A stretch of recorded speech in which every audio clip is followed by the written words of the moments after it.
Welcome, and thank you for attending Cornerstone Institute's Saturday seminar. We have the privilege and pleasure to hear Dr. Chad Brand present on a theology of political economy. Dr. Brand is a teacher, preacher, and author. He taught theology, church history, and political theology for 25 years at various colleges and seminaries, 18 years of which were at the Southern Baptist Theological Seminary in Louisville, Kentucky. He's editor and/or author of 16 books, including the Apologetic Study Bible, the Holman Illustrated Bible Dictionary, and Seeking the City. In addition to that, he also contributed an article to Beyond the Bounds, which was where I first heard of him and read him, and was one of the reasons why I personally decided to go to Boyce College in Louisville, Kentucky.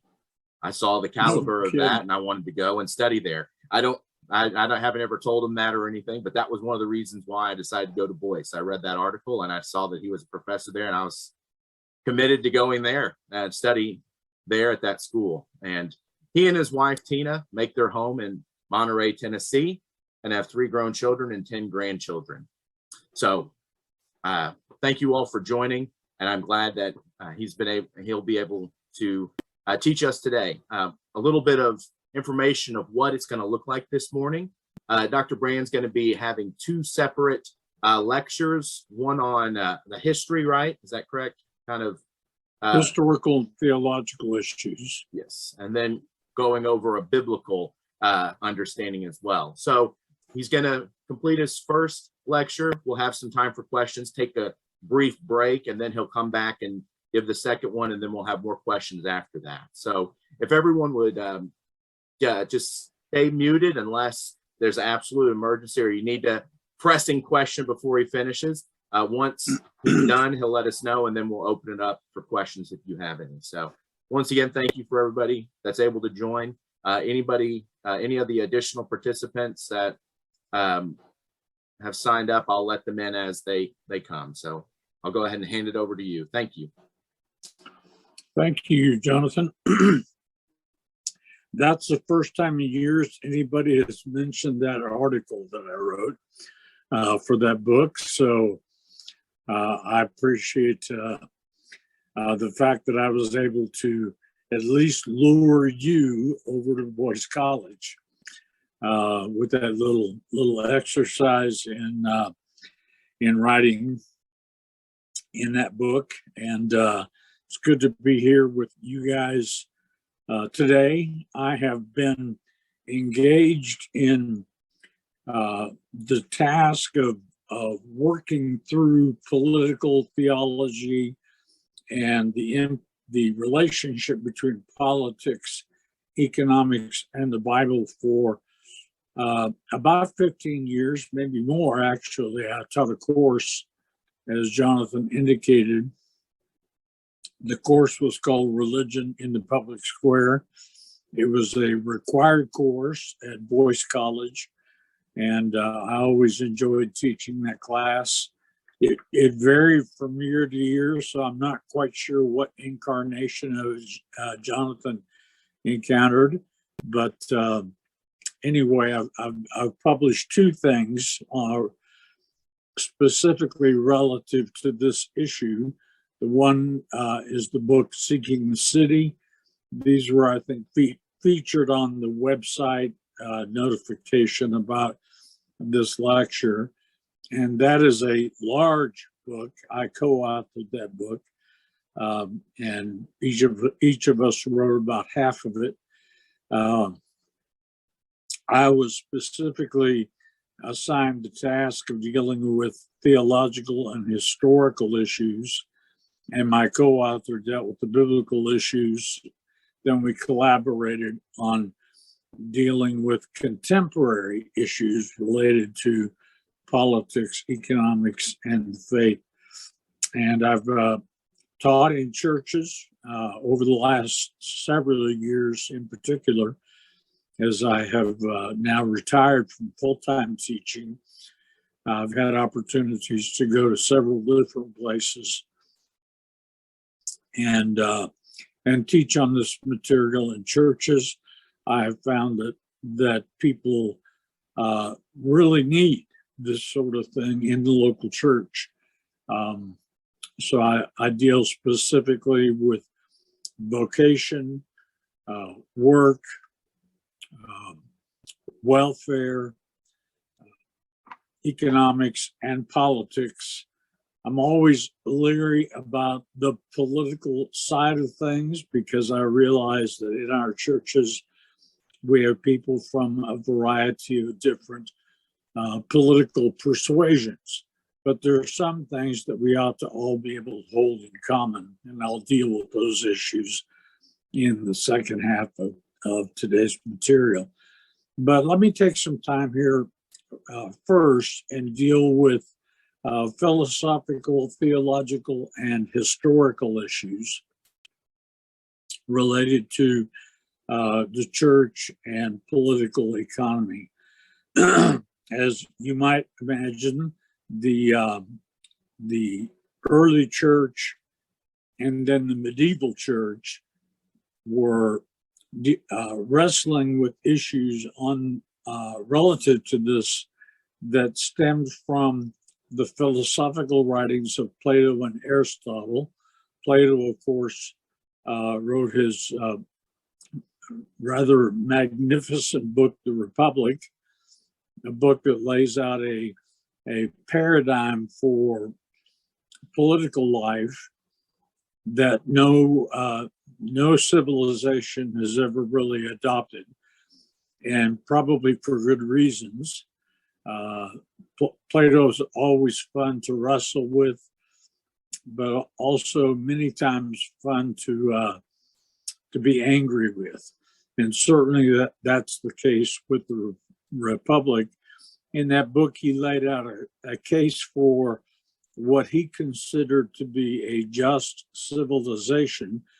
And for him, a just civilization is one that follows what he considered to be the naturally given patterns in life. Many of you would be familiar with a lot of this material without my talking about it, but it's a good preface. Plato believed that cultures, civilizations, and civic life featured three elements in society: the gold, the silver, and the bronze. The gold were the ruling class, the silver were the administrative class, and the bronze were the working class, which in Plato's day included both artisans and slaves. And Plato believed that a just political structure was one that made use of and appealed to the naturally God-given. I realize there's a lot of debate about what Plato believed about God, but we'll just use the phrase here: naturally God-given and nature-given features of human life. Some people are cut out to be the rulers. Some people are cut out to be administrators. That would be soldiers, policemen, and so on. And some people are naturally cut out to be the bronze working class. Plato's structure had it where you would take children out of the home when they were very young, somewhere between 3 and 5 years of age, put them into schools that were run by a professional class of teachers and mentors. And in doing this, they would be administered testing all through the process of education. Mathematics is or was the most important feature of education for Plato. In light of his love for mathematics, I probably would have been in the working class because math has never been my strong suit. But they would be administered examinations along the way. People would reach up to their level of competence, what we today sometimes call the Peter Principle. And then they would be either furthered on in their education because they passed the exams, or they'd be taken out of the educational process and assigned work to do. Those who achieved the highest level had the potential of being the philosopher kings or queens. Plato was not in particular chauvinistic about that. He believed that the soul or the body, the soul was the important thing, the body was not, and therefore you could have a philosopher queen as easily as you had a philosopher king. And so that was Plato's conception of what a political structure would be like. Those who achieved the highest level would receive no compensation. That is, they wouldn't become wealthy, unlike in contemporary political life. The higher up you get, the more money you can potentially make. In fact, they would be prohibited from earning off of their status or their level of achievement or accomplishment. And so those would be the governors, and they had no vested interest. They would simply govern justly. And again, with Plato, you have to get this conception of the fact that the soul would have the best interest at heart. Plato didn't have a very good doctrine of total depravity, I'm afraid. That the soul is just, the soul is right, the soul always seeks the good thing. And therefore, it is those people who are particularly dedicated to the life of the mind and the life of the soul that would be the best governors. So that's Plato in a nutshell. You can read it in the Republic. It is a fascinating read. Aristotle, of course, was Plato's student. Aristotle did not carve out the territory for a just political structure. Aristotle believed that there were three essential kinds of political structures: a monarchy, an aristocracy, and a democracy. Now, Plato was dead set against democracy. After all, he had seen what democracy had meant for his teacher, Socrates. Socrates was executed by suicide. He had the option of exile or suicide because of the vote of the people. And so Plato had very little confidence in the vote of the people. Aristotle was a little more sanguine about that. So monarchy, aristocracy, democracy. He also believed that each of those three could descend into an unjust kind of political structure.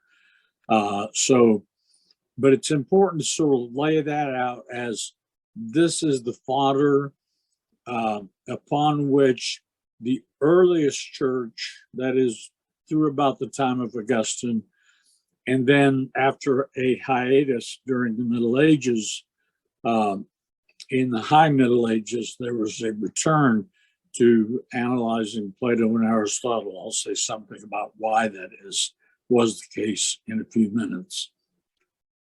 So we make our jump into Christianity. The Christian church comes along, and it has as its epistemological base the Bible. It also has as its experiential base its dealings with Roman imperialism. And the dealing of the early church with the Roman Empire was mixed, to say the least. My professor of history, or one of them that I took when I was in seminary, Robert Baker, in his book on the history of the church, articulates 10 persecutions that took place in early Christianity. Only 3 of these were empire-wide. The other 7 were local. But the fact is that early Christianity had to deal with Roman persecution, and especially beginning in the middle of the 3rd century, Decius, Valerian, and then Diocletian. These were all 3 empire-wide persecutions, the worst being the persecution that came under Diocletian. Now, some of the early church figures that had to deal with that reality and deal with it from the standpoint of theology and apologetics. Excuse me a moment.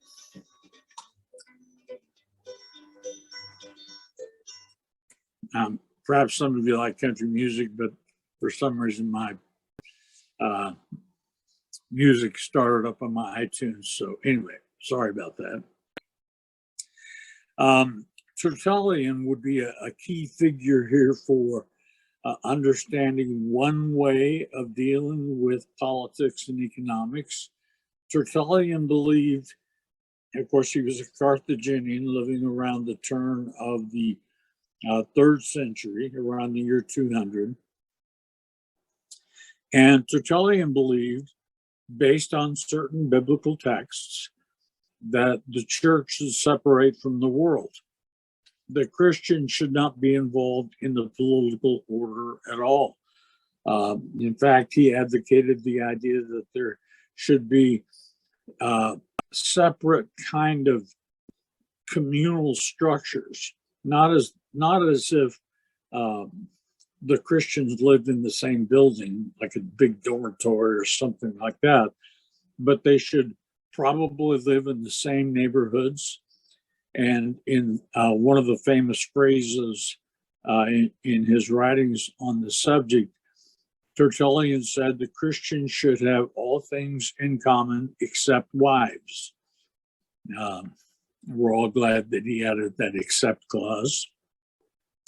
But Tertullian believed that there should be a communal purse for the church, and that people should engage in whatever work they were involved in and bring their wages or whatever they exchanged for goods and services, bartering and so on, and give those things to the administration of the church and allow the church to even those things out, a kind of early Christian socialism, if you want to put it in that terminology, not administered by the government, but administered by local congregations.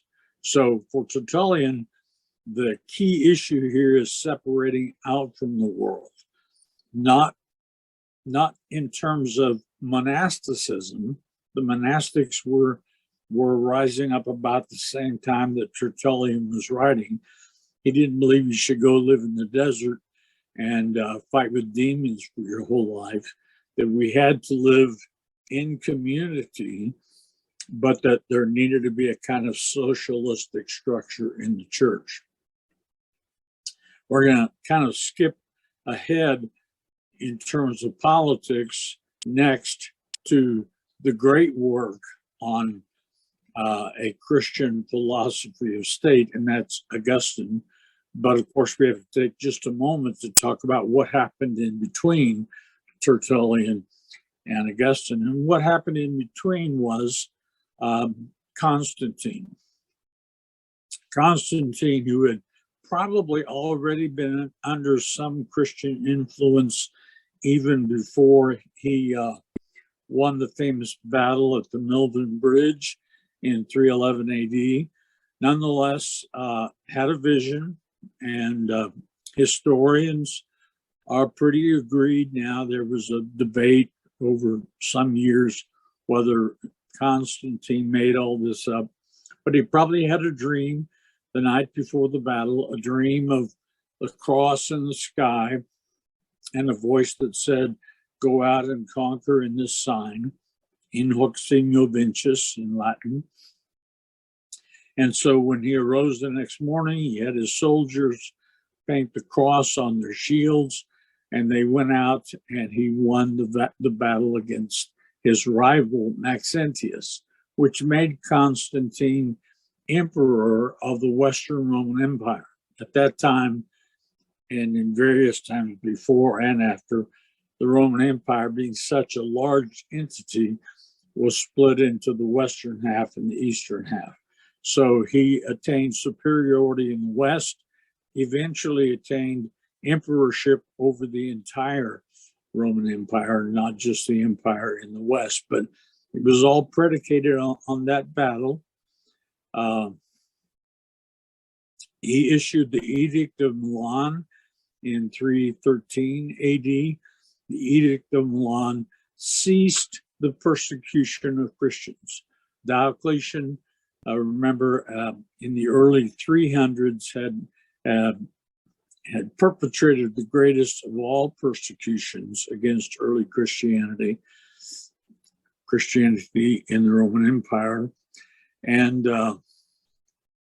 so the Edict of Milan ceased all of that and made Christianity a religio licitas, legal faith. Did not make the Christian church the faith of the empire. That would happen later in the 4th century in 380 and 381, when Emperor Theodosius passed a series of laws through the Senate that made Christianity the religion of the empire, and at least theoretically instituted persecutions against paganism. Those persecutions never really happened. There was still too much paganism in the empire to be practical, but the fact is that Christianity became the legal religion at that particular time. Now, we have one figure in between Tertullian and Augustine that I just need to say one brief word about, and that was the Bishop Eusebius. At the Council of Nicaea in 325, the big issue was Arianism. And of course, Arius taught that the Father is God and Christ is a creature and not divine himself. Now, Constantine, who convened the council, was not a theologian, and he deferred to his other, he deferred to the bishops in adjudicating what would happen at the Council of Nicaea. And of course, as you know, and I'm sure that you all have studied this to some degree, at the Council of Nicaea, Arianism was pronounced heretical, and Trinitarianism was elevated to the position of Christian orthodoxy. It already held that position. The Council of Nicaea simply recognized that ascendancy. But in some sense, the decision had political implications. And while Constantine himself deferred to that decision, it's not clear that Constantine believed that that was exactly the right position to take. Certainly his sons and grandsons after him, who inherited the imperial reign, had much more sympathy with Arianism. Think about it for a moment in terms of if Arianism or if Trinitarianism is true, then Father, Son, and Spirit are equal, co-eternal, co-equal in all ways. None is subordinate to the other in terms of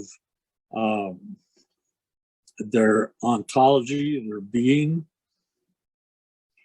And the subordination that does occur is simply a functional subordination of the Son to the Father to do the Father's will, and a functional subordination of the Spirit to proceed from the Father, and as the Creed later evolved, from the Father and from the Son to carry out their will. But it's a functional, not an ontological subordination. Now, for the family of Constantine, this was to some degree a slap in the face. Arianism for them was superior because they considered to be the single figure of the emperor to be the sole ruler over empire, and that beneath the emperor you might have governors or bishops, whatever role somebody might fulfill. But those positions would be necessarily subordinate and eternally subordinate. So for the family of Constantine died in 337. For the family of Constantine afterwards, there was a tendency to drift back into Arianism at the level of the emperor. This, along with some other issues, necessitated a second council of Constantinople in 381, which then again reinforced Nicaea and made the Nicene Creed a little bit longer and even more specific. So there's this political, theological kind of implication going on in the interaction between church and state, or between creed and emperor. So that brings us to Augustine. Augustine is an interesting figure in terms of his historical positionedness. Augustine is born 354, but he's not converted till 384, 385. He's baptized. And so this is after the Council of Constantinople. And then there would be a third ecumenical council in 381 at Ephesus, a third ecumenical council in 431 at Ephesus. And Augustine will die in 430. So he's not a participant in any of the first four great ecumenical councils, the fourth one being Chalcedon, 451. But Augustine does write his book. Augustine is one of those interesting figures in that he is famous for really three books. If you think about figures in the history of Christian thought, it's very rare for anybody to have been famous for writing one book. It is doubly rare for them to be famous for two books, and for three books is quite astounding. So his Confessions, which he wrote early, probably around 399 AD, about 15 years after his conversion. Then the two books, the Trinity and the City of God, were written over lengthy periods of time. They're both big books. My copy of the City of God, which is the latest Cambridge edition, runs to about 1,300 pages. And in that book, The City of God, Augustine carves out for us a kind of history of historical, theological, and philosophical approach to history. How do we interpret history, and how do we interpret Christianity as being a participant in the historical process? He begins the book by arguing against some allegations currently being made that Christianity was responsible for the decline of the Roman Empire. Remember that Christianity is now the official religion of the state because of Theodosius in 380, 381. But during the 4th century, and then especially into the early 5th century, the Roman Empire in the West in particular had been subject to a series of barbarian invasions. The Goths had come down from Germany, what we call Germany. The Vandals had come in from France. I always like to think of French barbarians, kind of rolls off of my tongue real nicely. Of course, there was no France then, but what we call France, the Gallic region. And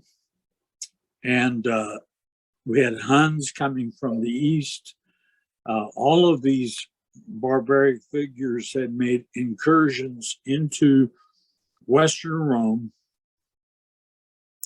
and were affecting the political structure and the stability, economic stability and otherwise, of the Roman Empire in the West. And many intellectuals and common people as well were blaming this on Christianity. If not for that religion of blessed are the meek, we'd be in good shape. And what Augustine does is he goes through a historical analysis. We could probably improve on his analysis today from what we know about history. But nonetheless, a historical analysis of what paganism had contributed, also the declining birth rate among the administrative classes in Rome, the fact that they had increasingly been forced to hire mercenaries to protect their borders. And these mercenaries were from the barbarian tribes. They were hiring Goths and Huns and Vandals to defend their borders against the Goths, the Huns, and the Vandals. And you got to imagine that somewhere along the way, that's not going to bode well. And it didn't. And so in 410, Alaric the Visigoth, Westgoth, invades the city and sacks the city of Rome itself. By this time, the city of Rome had become less glorious than it had been before Constantine, because Constantine in 335 had relocated the center of the imperial state away from Rome to the city of Byzantium, and then very humbly renamed the city for himself, Constantinople. And so that made a lot of sense, because Constantinople was sort of in the center of the entire span of the Roman Empire. But Rome was down from about 1 million residents at the time to about 30,000 residents at the time of the sack. But it was still a jarring experience. The papacy certainly was shaken into a sense of reality by all of this. And so what Augustine does is he lays out a philosophy of history, a theology of history, in which he talks about the fact that human sin and human idolatry would lead the church, or would lead society, into a further decline into paganism to a certain point, but that out of that would arise a triumphant church. There's a lot of debate today among scholars on eschatological issues about whether Augustine was a postmillennialist or an amillennialist. I'm not going to get into that here, but he nonetheless did hold to some orthodox form of eschatology, whether amil or postmill, and believed that Christ would ultimately be triumphant. But at the heart of Augustine's position was this idea that there are two cities, the city of God and the city of man. And the city of man, by the way, he was not arguing for the difference between the church and the non-church, but that the city of man resided among all of those people and all of those structures that believed that we could sort of bring in a historical millennium on our own, whereas the city of God was comprised of those who believed that the millennium, whatever it might be, would be brought only by the power and the influence of God. So this is what he spells out in this very large book. I would recommend you read the book at some point, even if it takes a while. It's not hard to read. It's just long. It's much easier to read than Tolstoy. At least you don't have to wade through all the names. The fact that any one Russian guy has about 5 different first names.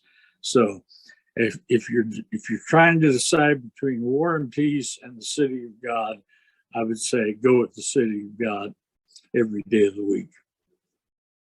So this is what Augustine lays out.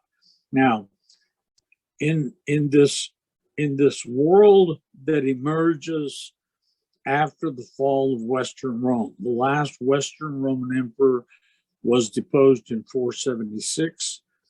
The Eastern Roman Empire continued for almost another 1,000 years until 1453, when it fell to the invading Islamic army, who at that time had a new technology that they used to destroy the walled city of Constantinople, or at least destroy the walls. That new technology was called the cannon. So Eastern Rome survived for almost another 1,000 years, but West Rome fades into insignificance. In the aftermath of that, you have the rise of these various different political structures that will eventually coalesce into the nations of Western Europe over a long period of time, of course, that it takes for that to happen. Now, I want to say something about economics here at this point, and then I think we'll take our break, Jonathan. It's about 1:15. See if you have a question to raise, but I want to pick up the economic issues on the other side of our break, and hopefully we'll get to the Bible here at some point. That is, after all, kind of relevant. So, economy. What's the economic structure of the ancient world? Well, it's not easily summarized in a few sentences or even paragraphs, but in localized areas where you didn't have a large political structure, you would have a combination of barter economies and, at least on a small scale, slave economies. Contrary to what the 1619 Project alleges, slavery had been with human society almost since human society began, whenever that was. However you want to date Adam, Archbishop Usher said the world was created and therefore Adam, because he argued for 6 literal days, on October the 23rd, 4004 BC. It was about 10:30 in the morning and partly cloudy, something like that. So shortly after the creation of Adam, you have the creation of slavery, because people have to get work done. And especially if you achieve some level of economic power, then you don't want to do the work yourself.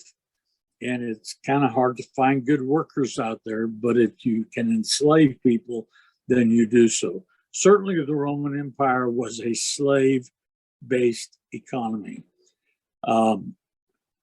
Probably at its height, the Roman Empire employed, well, about a third to a half, depending on which historian you read, of the people who resided within the political geographic confines of the Roman Empire were slaves. Now, slavery was not racially based. It was essentially a result of the fruits of war. You go to war against the Carthaginians, you beat them, and you enslave a certain portion of their population and bring them wherever they are needed to farm the fields and take care of the animals and be the servants in the house. But it's not an optional kind of thing where they could apply to a different employer somewhere, on the other side of town. Those are your slaves. And essentially, Roman slavery was slavery for life, based on the principles of Aristotle and of Plato. Aristotle believed that some people were naturally born to be slaves, and therefore in order for them to fit into society, that's where they fit in. So this slave-based economy was prevalent in the Roman Empire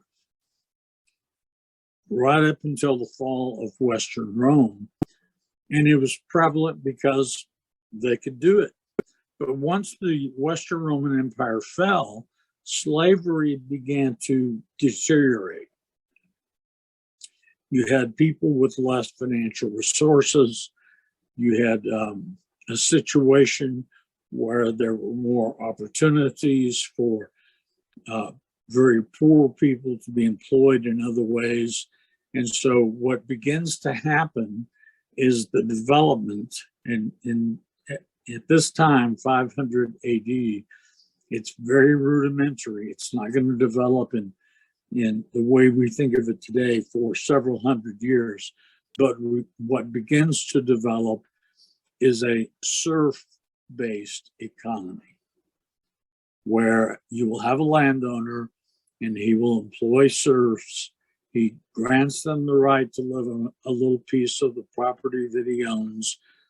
They plant and harvest his crops and take care of his animals. They have enough of their own little property to grow vegetables and grains for themselves and their family, and have a few animals, perhaps a cow and a few sheep and some goats. And that serf-based economic system will essentially last for about 500 years. For about 1,000 years. Now, when we talk about economic structures like that, we have to realize they bleed out on either end. It's not as though one day slavery stopped and a serfdom type economic structure began, but that slavery starts to die out and this other system starts to come in. And the slower pace at which change occurred in those days meant also that you will have a significant bleeding over of structures, sometimes for hundreds of years. All right. Maybe you have a question about something we've talked about already. Anybody have any questions? So you can just raise your hand. Okay, yeah, go ahead and unmute yourself, Peter. Yes, thank you for your words there. Would you say that the decline of slavery was more to, you said with the fall of the Western Roman Empire, 500, was that due to largely because the slaves being under more of a centralized system, such as, the emperors and the rulers?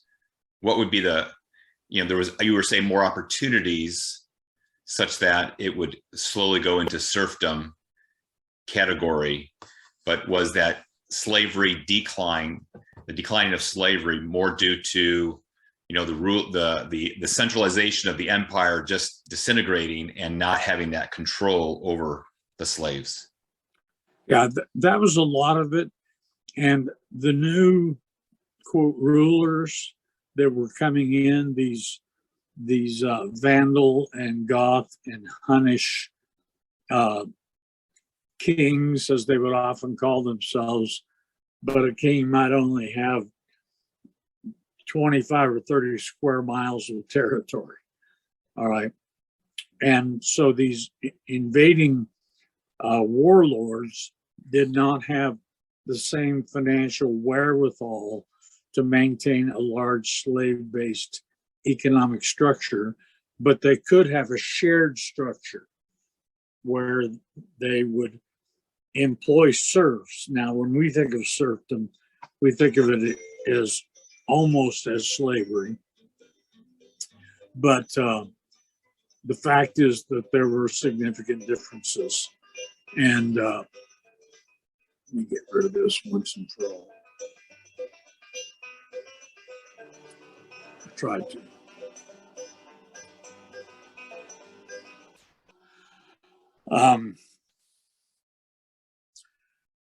But when you give people at least some opportunity for self-determination, which the serfs had much more than the slaves did, and when you allow family structures to remain intact, that was one of the big differences. In a slave structure, a wife or a woman might give birth to children, but each of those children was also a slave and was subject to the whim of the slave owner to sell them even at a young age.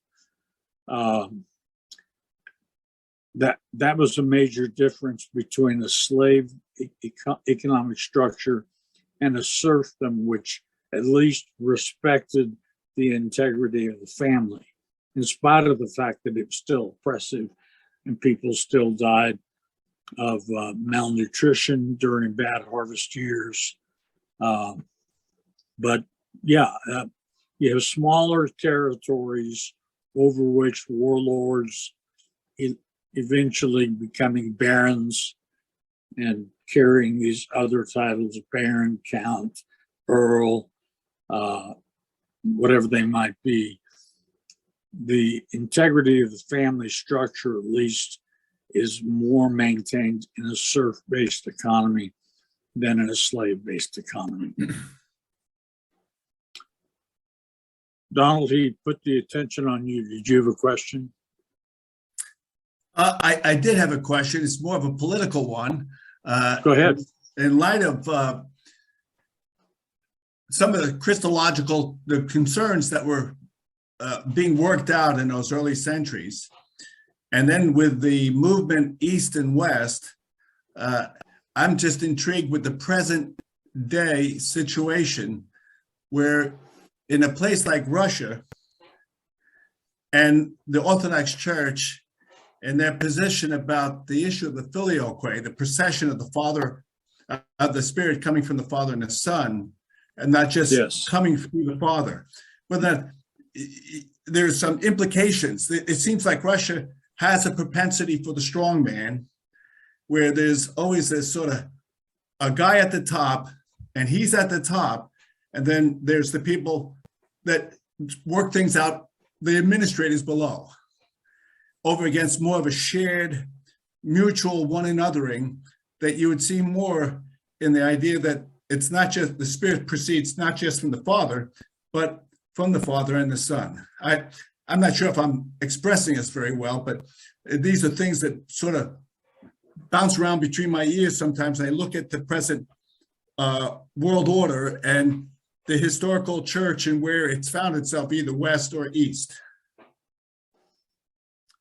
Yeah, I think I get the drift of your question.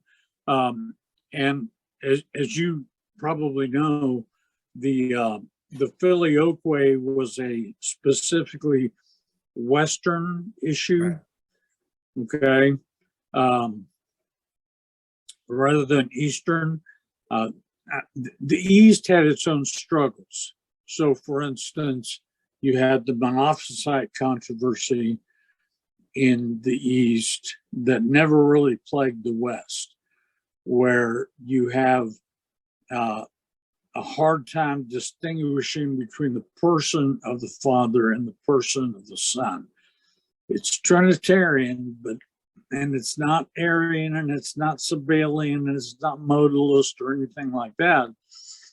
But the Son assumes that position almost in an eclipse of the Father, but not really. But in the West, you have the filioque issue. I think that because the Russians are Orthodox, they're in that Orthodox communion and have been since the founding of the Orthodox Church by Queen, I think it was Queen Irene in the late 900s, who made a visit to Constantinople. And after celebrating a mass at Sophia Hagia, she went back to Russia and converted the Russian people to Orthodox Christianity. So it is Orthodox, but I think it's more the political bent of Russia with its long historical focus on the czars being peerless that has contributed to that. Well, even what we're seeing today with, Putin essentially assuming virtual absolute authority in this Ukrainian-Russian conflict. I don't think that's so much theological, at least not theologically based on their view of the Trinity, as it is just politically a part of the heritage of the Russian czars. Yeah. Well, let's take a break. Some of you may need to use the restroom. I don't know if we have any Presbyterians who need to go have a smoke, but let's take a little break and come back. What time is it? It's 10:58. So let's come back here, about 7 or 8 minutes. How's that sound, Jonathan? That sounds great. Okay.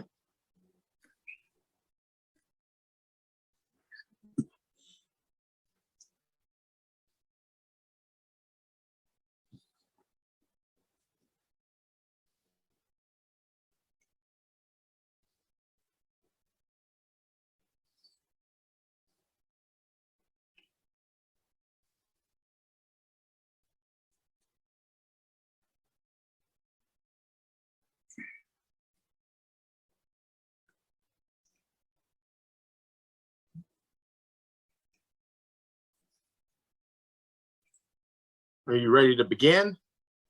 I am. Okay, well, we'll go ahead and start. Go ahead. All right. Well, we have another person here. Hey, Gregory. Yeah, sorry I'm late. I forgot the time zone difference. I just got your book this week and started reading it. Wow. Yeah, it's great so far. Good, thanks. Well, I wrote the middle section. My co-author wrote the first section, and then we collaborated on the third section. So anyway, and you put a quarter in my pocket. So that's always appreciated. I think, now, did Donald leave us? Is he gone? Yeah, he said he might have to step out. So go ahead and begin without him. Okay. If he can, he'll join back in. All right. Well, we were, just for Gregory's sake here, we were covering historical issues related to politics, economics, and the church. And I wanted to say one other thing about Augustine, City of God, that occurred to me while we were at the break that I meant to say earlier. But we do have to make sure we distinguish between his conception of the city of God and the church. Those are not the same thing. Remember that for Augustine, the church is essentially all baptized persons. Now, even though Augustine himself was not baptized till he was 31, when he finally discovered the faith under the teaching of Ambrose. Nonetheless, we're entering a period here where virtually all persons are being baptized, usually as infants or as younger persons, at least. And so you have all kinds of people in the church. The fact that they're in the church doesn't mean that they are saved in our terminology. Our terminology. Augustine held to the notion on his interpretation of the parable of the wheat and the tares, that in the church you have both wheat and tares.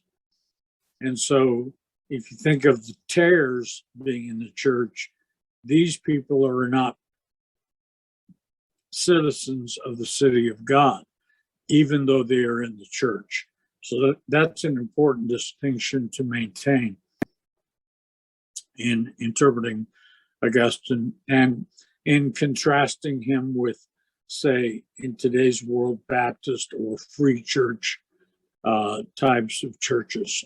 Gregory, I'm not sure what group you're from, but certainly Presbyterians, Lutherans, and Roman Catholics and others would hold more to the Augustinian approach to that than Free Church advocates would, and specifically to people like me, who's a Baptist, a hybrid, a mutant, I guess, in terms of our historical development. So we were talking about the history of economic development in the Western world, and I'm just confining myself to the West and not talking about the Far East, because we don't have time and because that's also outside of my expertise. But in the West, we have the move from a slave-based economy after the fall of Rome into what will develop into a serf-based economy, where you have barons or counts or whatever who own tracts of land. And when I say own, they may manage them for the higher structure of a king or something else, some other kind of prince or something, but at least they have managerial authority, and then they employ serfs to maintain the property, to plant and harvest their crops, to husband their flocks and herds, and so on. And that serf-based economy will continue on until the rise of a sort of modification of the serf-based economy that comes about with the discovery of the New World. With the discovery of the New World in the 16th century, the various European powers begin their colonization process. And the Spanish in particular had the good fortune to colonize South America and Mexico, much of Central America. And one of the things that they discovered there that they thought they might, and they in fact did, was gold. And so in the 16th century and on bleeding into the 17th century, Spain becomes the dominant political power in Europe because they have discovered vast amounts of gold. The Dutch and the English, and to some degree the French, had less good fortune initially because they colonized North America, which, at least until the 19th century, didn't yield vast amounts of gold. And of course, if you have gold, then you can buy things like ships and cannons, and you can hire mercenaries, and so on and so on. And so the nation of Spain, and to a lesser degree Portugal, become dominant powers. The Portuguese were a power because of their discovery of certain ways of harnessing the power of the sea. That is, they had people like Prince Henry the Navigator. And so they were able to make other kinds of discoveries, like the discoveries of spices in Indonesia. Spices may not sound all that sexy in comparison to gold, but in a world without deodorant, spices were of extreme value in European society. You didn't want to ride in a carriage with a somewhat overweight man or woman who didn't know how to tuck the right kinds of spices into the right places around their body. And so spices today don't cost very much at the local grocery store, but they were high-priced commodities, and the Portuguese had a corner on the spice market. So Portugal and Spain become dominant powers, political powers, because of their acquisition of gold and spices. And that power will continue for some time. Now, we also know from our current understanding of economics that if you have lots and lots of a commodity, that its value locally goes down, just the law of supply and demand.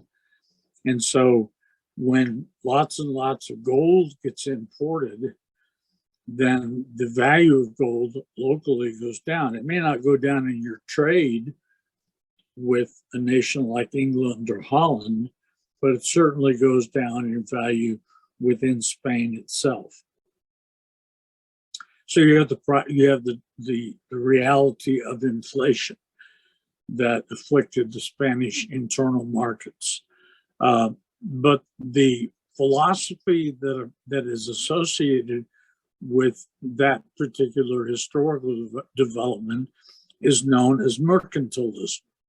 And mercantilism is essentially the idea that whoever has the most of a particular commodity is the wealthiest. And so those who have the gold are the wealthiest nations. And that mercantilist concept of economics impacts Western Europe all during this period of early colonization. Now, in the late 1700s, a philosopher from Scotland, a man by the name of Adam Smith, developed a different way of understanding economics. And what he articulated in a very large book called The Wealth of Nations was the idea that it's not those who have the most gold that are the wealthiest. And here he's talking not about individuals, but about nations.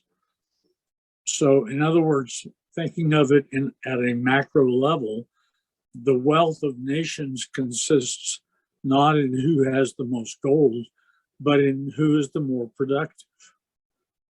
So Adam Smith, this now famous philosopher. We would now call him an economist.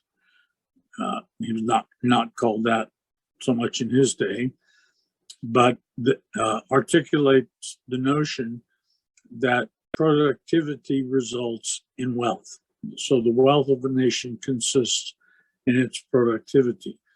And this begins to bear itself out in English society. In fact, it already had been bearing itself out in English society before Adam Smith, because the English were able to produce large amounts of commodities that people wanted and had need of. Some of those came from their colonial holdings in North America and in the East, in India, and various other places like that. But the manufacturing of woolen products gained from sheep.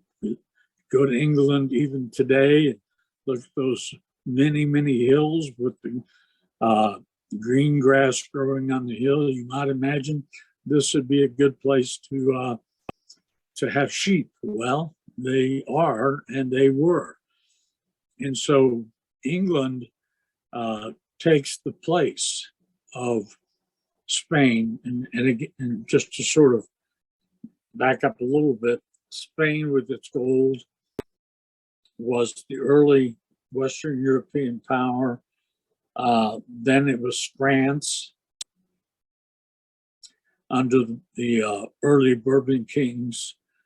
But then that gives way to the Dutch, who were really good at banking and at also manipulating various items and artifacts they gained from their colonial holdings, the Dutch and the English. And of course, the Dutch and the English and the French were the early colonists of the New World, the North American New World, that is.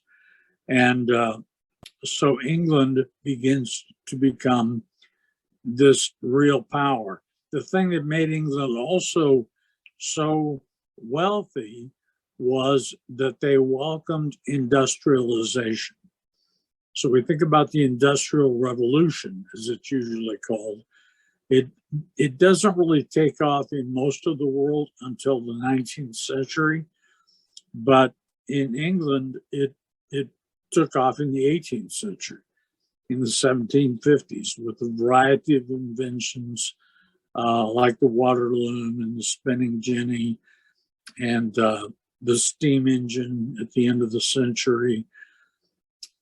All of these things contributed to British wealth.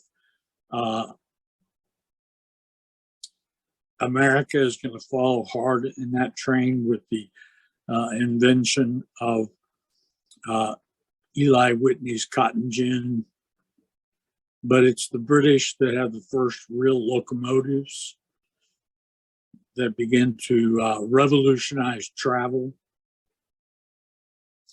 And so as we just think about that whole process, Adam Smith's concept of economics begins to work itself out in reality. Now, again, I want to sort of back up just a little bit and think in terms of medieval theology and how medieval theology was wrestling with issues of politics and economics.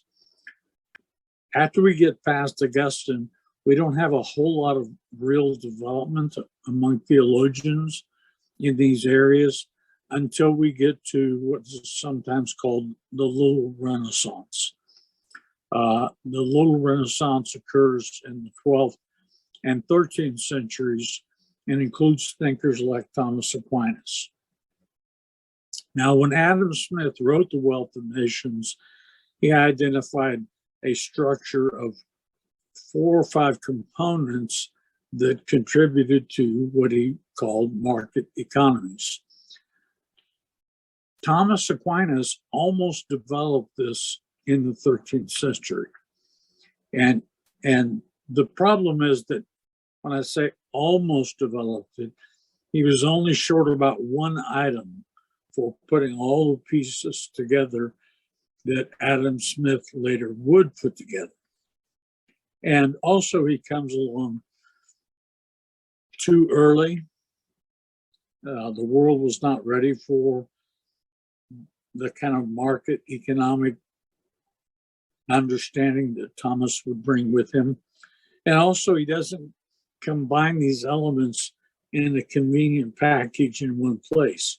You have to sort of sift through 12 or 13 or 14 very large volumes, from the Summa Theologia to his study of the Pauline epistles, to his Summa Contra Gentiles, in order to piece together this whole economic structure. The thing that helped Thomas and others in the Little Renaissance very much was the rediscovery of Aristotle. Now, remember that Aristotle was a Greek philosopher. He had written in Greek. The Western Church, however, was not educated in Greek. In the 14th century, there was only a handful of Western theologians that could read Greek.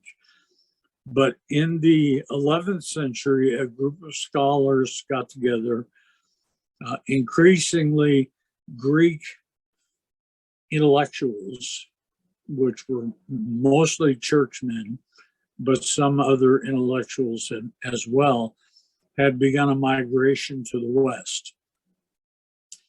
And of course, they brought their language with them, and they brought their literature with them.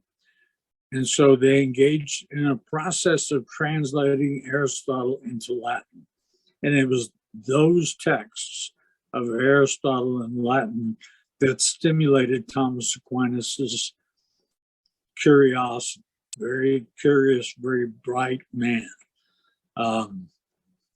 And almost a Protestant. He had a couple of problems with the whole Mariology thing, and his views of justification don't quite fit in with ours, but about 95% of what Thomas wrote, you and I as Protestants, I'm assuming that Gregory is Protestant of some stripe. The beard makes it ambiguous. Are you a Reformed Baptist or a Presbyterian? I'm not sure, but doesn't matter. Thomas Aquinas is able to further conversations about this that will then be picked up again by the later Renaissance of the 15th and 16th centuries, that so contributed to the rise of the Protestant churches. So here we have this sort of historical development of economics and of politics and their relationship to the church. Thomas Aquinas believed that either a benevolent monarchy or an aristocracy, again borrowing from Aristotle, could either one be valid ways of structuring a political order. He wasn't very sanguine about democracy. And of course, democracy had not really been tried since the time of Athens. And so we shouldn't be too surprised about that. But here we are. So when we think about the structure then of political and economic systems and the relation to the church, let's sort of position ourselves in the mid-19th century. So you have Adam Smith's philosophical understanding of market economy that is beginning to take control of the Western understanding of what a true and benevolent and therefore Christian economic structure ought to be. But with the rise of industrialization, you have a new set of problems. And those problems are very well articulated by a variety of writers during that period. Maybe the chief of whom for us would be Dickens, because Dickens wrote a great deal about the difficulties of life in industrial England. So you have people who move from the farm to the city. The cities are the basis of market economies, but then they simply transfer poverty on the farm to poverty in the city without the advantage of having a little garden out back with which you can at least take care of your family. And so you have the whole Hard Times and Tiny Tim and all of that other stuff that sort of tugs at our heartstrings when it comes to reading Charles Dickens. And so what begins to develop in England is an understanding of a form of socialism, that it's the responsibility of governments to provide for the needs of people, and the church should be a willing participant in this socialistic type structure. This is what you get with Dickens and a host of other writers. So revolutions take place in many Western European countries in the year 1848. And of course, that is also the same year that a little book appears in German and then quickly translated into English, a book by two men, Karl Marx and Friedrich Engels.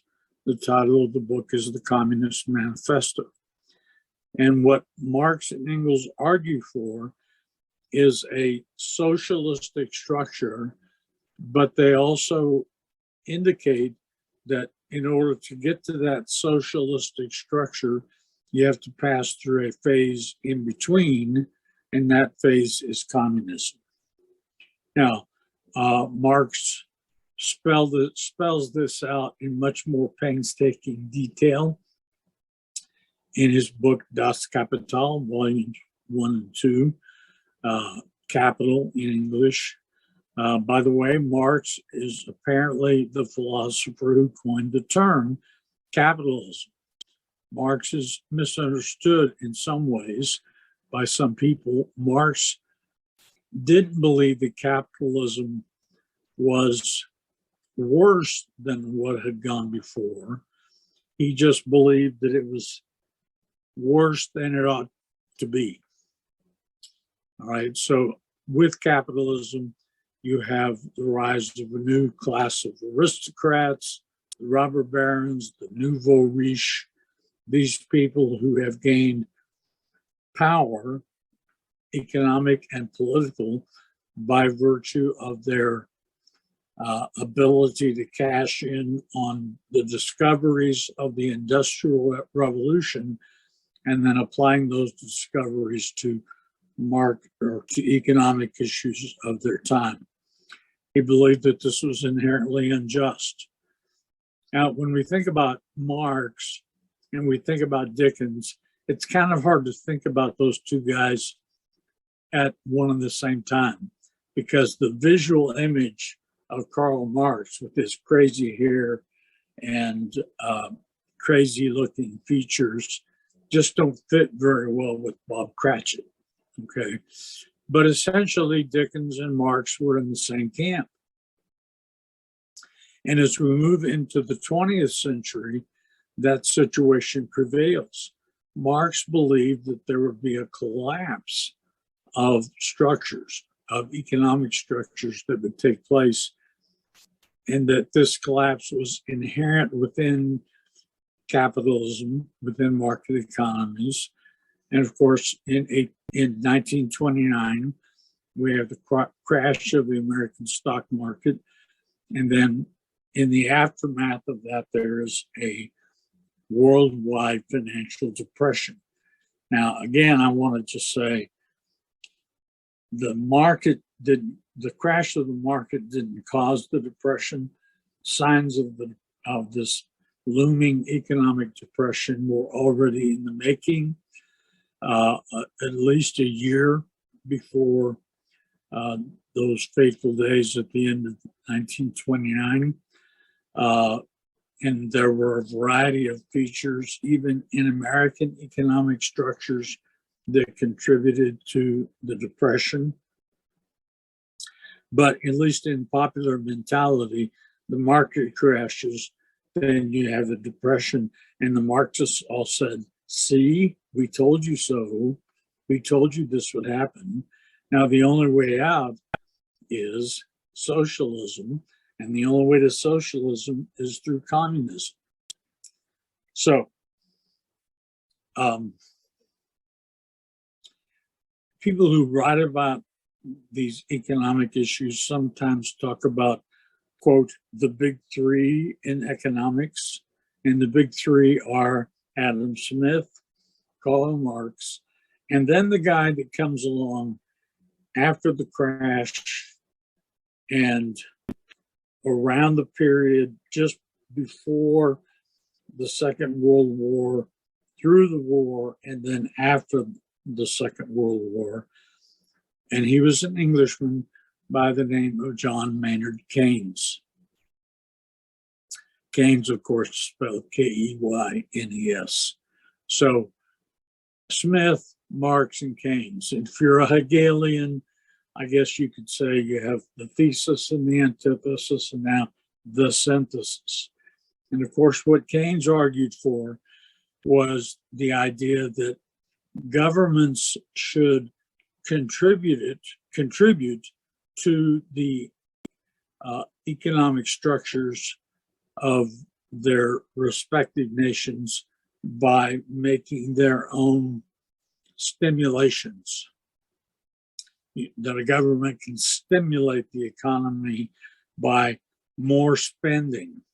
Is this all beginning to sound familiar to all of us here?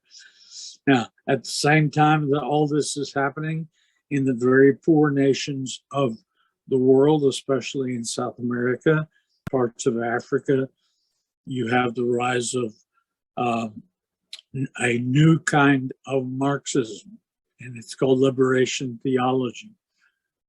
So in South America, you have Justo Gonzalez and a variety of other figures. Justo Gonzalez is the sort of evangelical advocate for liberation theology, but you have a whole lot of not very evangelical at all figures in liberation theology. And then once liberation theology is begun in the South American context, it moves over into the North American context in the writings of Black liberation theologians. James Cone would be a classic example. Feminist liberation theology.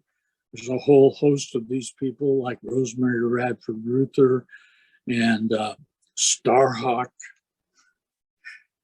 obviously not her given name by her parents, but a number of these other characters who advocate for the femininity of God as being the solution to patriarchy,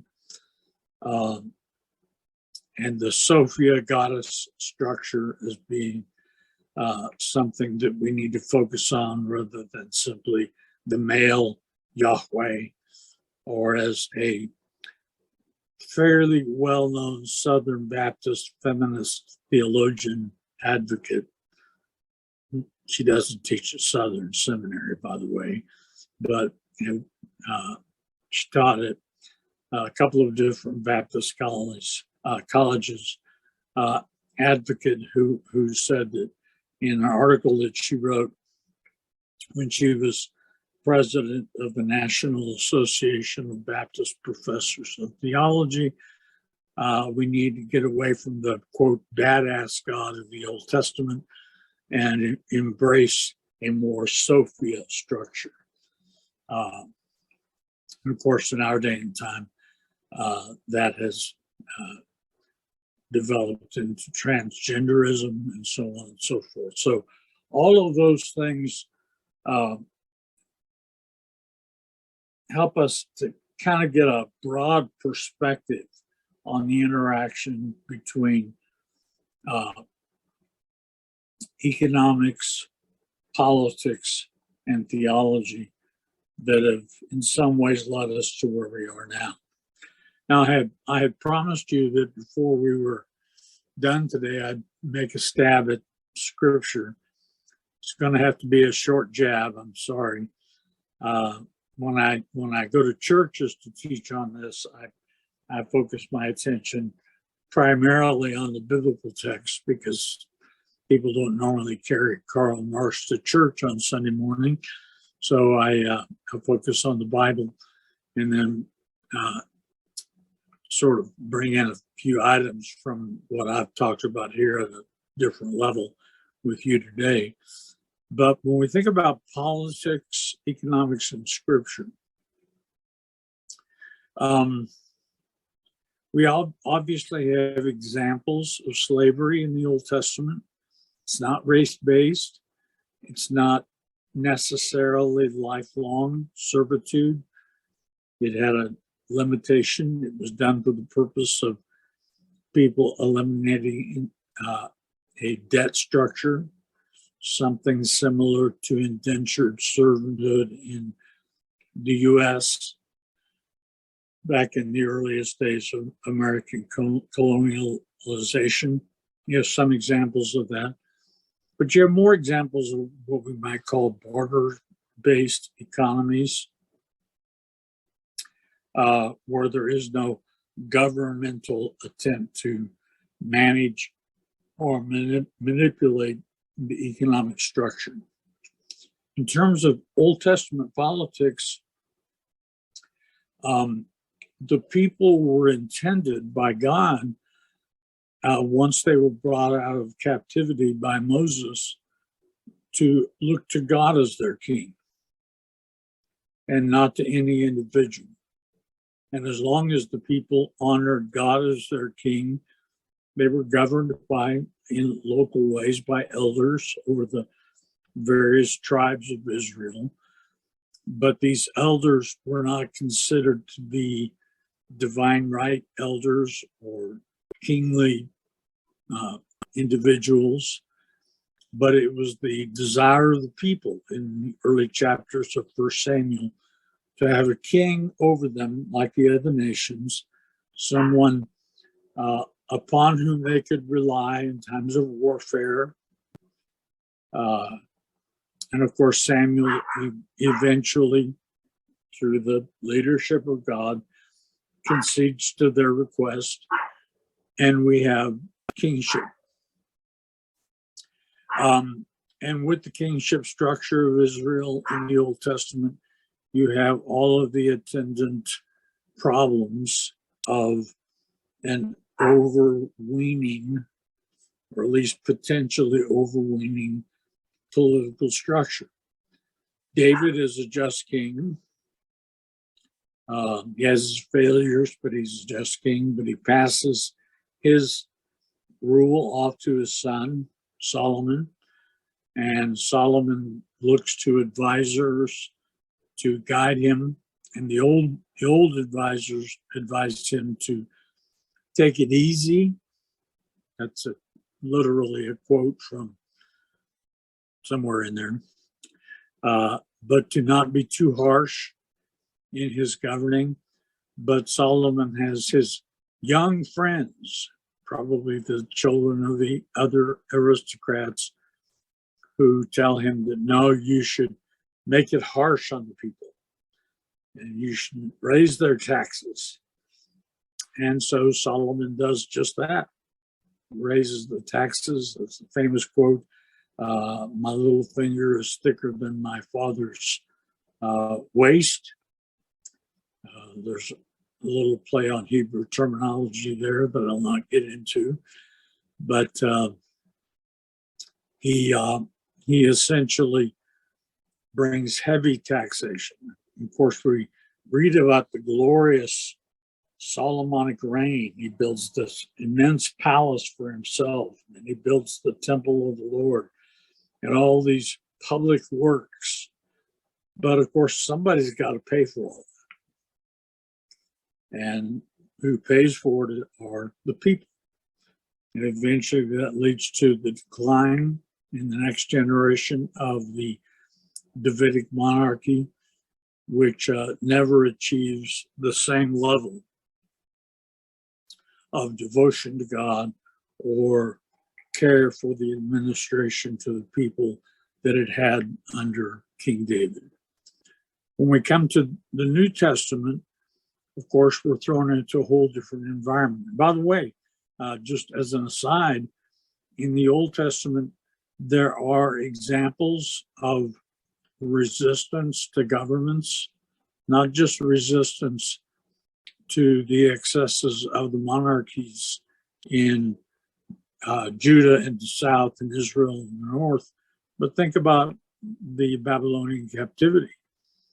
The 3 Hebrew children, as they're sometimes called, teenagers, young men, however old they were, who decide that they will honor God instead of bowing to the statue of King Nebuchadnezzar.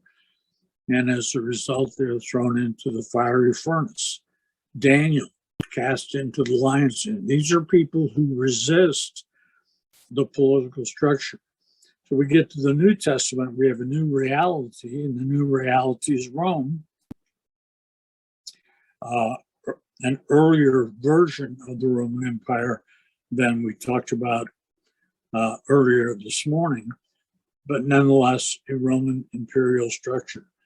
A lot of attention is given to what Paul has to say in Romans chapter 13 about the church and the Roman emperor or the Roman Empire or the various governing structures. I think that we need to recognize, and I would encourage you to do an exegesis of this text again, if you haven't noticed some of these points in your study before. Paul doesn't tell the Roman Christians, obey the government. He says, submit to the government. And those are two different things. Peter and John, in the early chapters of Acts, submitted themselves to the Jewish Sanhedrin. But they submitted by saying this: whether you consider it right for us to preach in the name of Christ or not, you decide. But we cannot help but do this. And I think both of these texts provide a legitimate foundation for resistance to authority, even if it means our willingness to submit to penalties that might come down upon us by that political authority. Of course, the New Testament comes to an end with the rise or the emphasis and power of Babylon the Great. However you interpret the book of Revelation, Babylon is this coalition of kingdoms governed by the rich and the mighty and the powerful, and at least in terms of the book of Revelation, under the influence of the beast of the book of Revelation, and how it mounts an assault upon the church, but how the church submits to Christ instead of submitting to the political, economic authority of the world, Revelation 18 and 19 in particular, especially 18, and how it is out of that struggle eventually that Christ himself returns. So that's it in a thumbnail, or at least the pairing of a thumbnail, or however you might want to think about how we've summarized. This is basically a summary of a whole semester of a course I taught. But questions? I think we have a few minutes. Anybody have any questions?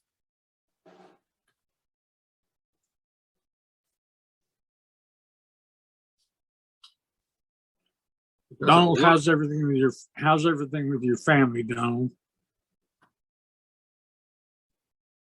You're on mute.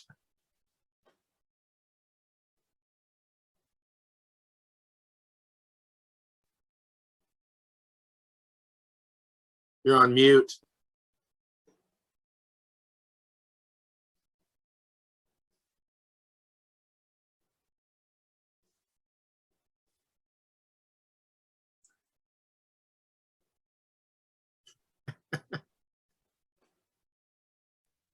Excuse me, sorry, a little slow on the take there. It was a friend who served with me as an elder in a church in Allentown, Pennsylvania, for about 35 years, and he just passed away this morning. And okay. Yeah, so he'd been in ill Well, health. I'm sorry. Yeah, sorry to hear that. Yeah, so and I was the pastor of this church for 37 years. So wow. There are people who are, communicating with me and letting me know about the event. Although his wife had called me very early this morning around 5 to let me know what had taken place. So just as I said to his wife, actually to one of my children who wrote to me or texted me, I said, this is a fellow traveler who's just gone out in front of us. But we'll catch up. Yeah. Well, it's always a mixed blessing when someone that we love goes on to be with the Lord. And without Christ coming first, we'll all face that. I'm no spring chicken anymore, and it's something that you think about more as time goes by. Yes. I used to think that all the really big issues in life are issues that you had to deal with when you were young, raising your kids and putting some money away and all those kinds of things. And then the older I got, the more I realized that was a piece of cake. It's the issues I'm dealing with now that seem to be, and I think that's that way no matter where you are in life. But we'll keep your situation in prayer. Thank you, and thanks so much. I mean, I've so much enjoyed your taking us on this travel log. It's so great to be refreshed and be reminded of some things and to learn some new things. Good, thank you. Did anyone else have any questions? Yeah, I guess I'll jump in. This was helpful. Next week, I actually have to go through the Communist Manifesto with my high school students. So this was helpful. I teach at a school called Logos Online School, and so we read a whole bunch of great books. So I'm a church historian by training, and so I'm just getting into all this stuff about economics really for the first time. I'm doing a book review of a new book from Kuyper's writings on all these issues. Yeah, I saw that. You have to write that today for the Journal of the Evangelical Theological Society. Anyway, it seems like a lot of Christians these days, and even some of my friends that I've known in the past, are really getting into social issues, and it seems like they're adopting very leftist or what we might call, I guess, a somewhat liberal perspectives. And you think it's because the evangelicals and conservatives didn't talk about this for so long. Back in the early days, this was the social gospel stuff, right? And so it was the liberals that cared about social issues. So do you think that maybe it was our silence that maybe led to people not being, I guess, maybe as well prepared for all this stuff that's happened in the last 5 years or so? Well, I think partially that's true, but we did have people like Carl Henry dealing with some of these issues back in the late 40s and early 50s. And there have been good Christian ethicists along the way that have not taken the progressive line. The Feinberg brothers produced a really good book on Christian ethics some years ago. It's been revised. John Feinberg revised it a few years ago after his brother had passed away. And so I think we have some good examples, but I'll be honest with you, Gregory. I think that we tend to be more driven by the culture. I mean, you know, who among us does not now have an out of the closet gay person in our family? Almost all of us do.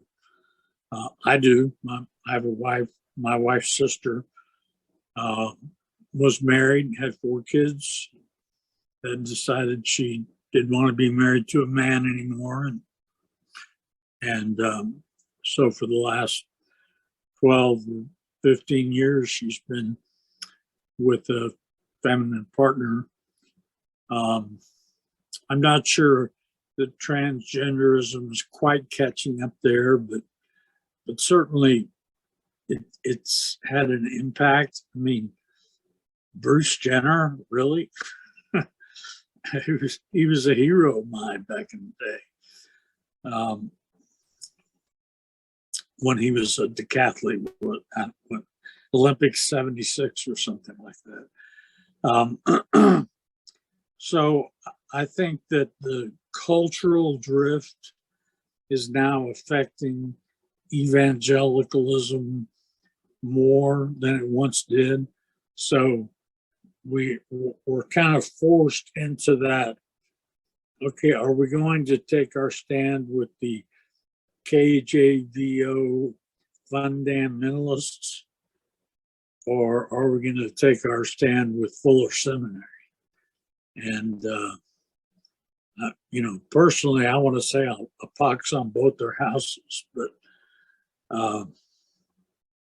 and I'm trying to do some writing in this area, and it's a daunting thing, and you know, probably over the long run, I'll just make everybody mad.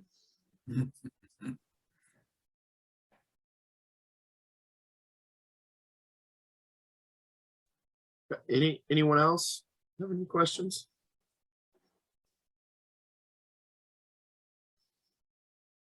Okay. Yes, Peter. You, Dr. Brand, you were talking about the storming of the gates of Rome. I just remember something that Charles Colson had written. I forget the book that it was. He uses that sort of as an analogy of the storming of the gates regarding Christendom, primarily in the United States, I think. This is something I read a long time ago. But you know, with the changes that have occurred seemingly so much more rapidly in just the last, I don't know, last decade or so. I mean, things have been changing over time. The 60s, you know, produced the 70s and so on. Now we have, you know, all the things that have come upon us so quickly, it seems. You think, how would you say, you know, in terms of just like the public education, public schools primarily have affected this?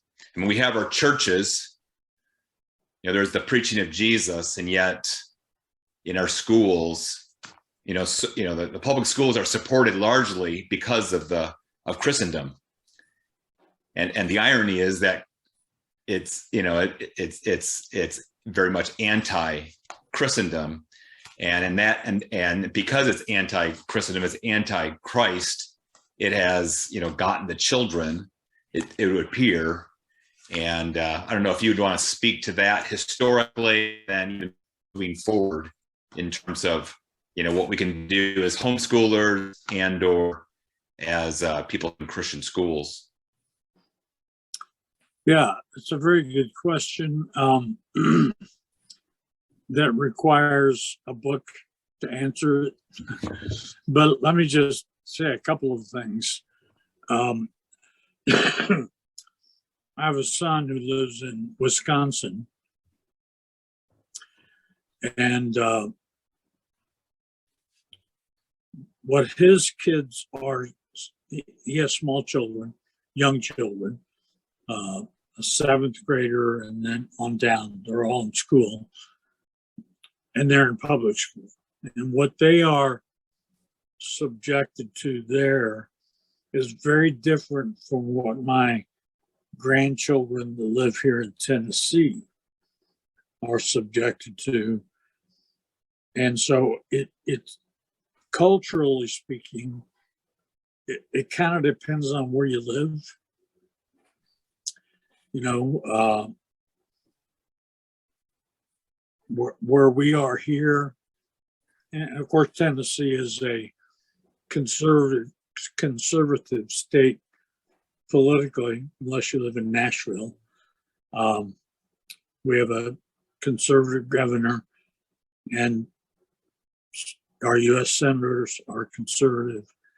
And my local representative here, where we live, is as well.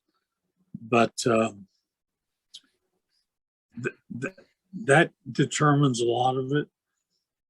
I'll be honest with you, if I were raising children now, and it's been a long time for me, I have a daughter of 45, a son 39, and a daughter of 35. If I were raising them now, I'd homeschool them or put them in a Christian school. But even putting them in a Christian school doesn't shield them from everything. It depends on which school. There's an excellent book on church and state issues that deals with the whole subject of parochial education and its foundations. And it's by a guy, I think his first name is Philip. His last name is easy to remember. It's Hamburger. But if you look up the name Philip Hamburger on Amazon, he gives some very helpful information on the rise of parochial schools in the U.S., why they arose, this whole rhetoric that you often hear from the left was that it was white flight or the rulings on school busing that caused the rise of parochial education. Simply not the case. But it's a tough issue to deal with. I even in Tennessee, I would raise my kids homeschooled or in a good conservative Christian school environment. And I'd make whatever financial sacrifice I needed to make to ensure that could happen. Thank you. Okay, we're at the end of time, unless there is anybody who has one final question. I don't think so. So thank you, Dr. Brand, for your time today. Sure. Thank you for the crash course in history, theology, philosophical thinking, everything which you talked about. It was greatly appreciated. And thank you everyone for attending. Thank you, Jonathan. And my pleasure. And I will be editing this and putting it out online. So if anybody's wanting a copy, you can get a copy of it later. So thank you all again. Thank you for coming. And thank you again, Dr. Brand. Thank you. Thank All you. right. God bless. Thank you. God bless.